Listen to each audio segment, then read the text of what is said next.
Kanchipuram Perumal silks వారి నేటి గీతా శ్లోకం.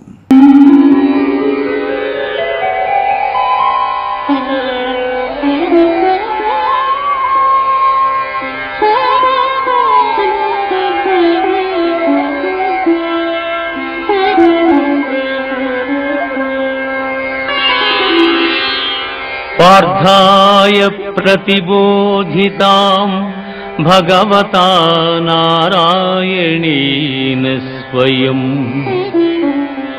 వ్యాసేన గ్రథితాం పురాణమునినా మధ్యే మహాభారతం అద్వైతామృతవర్షిణీం భగవతీం అష్టాదశాధ్యాయినీం అంబా త్వామనుసందధామి భగవద్గీతే భవద్వేషిణీం భగవద్గీతే భవద్వేషిణీం.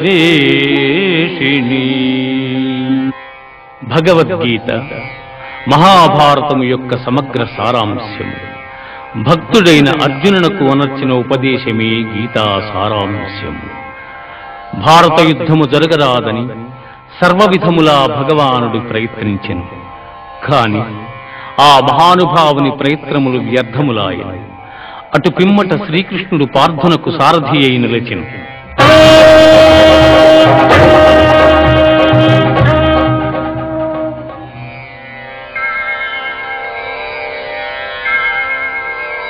యుద్ధరంగమున అర్జునుని కోరిక మేరకు రథమును నిలిపెను.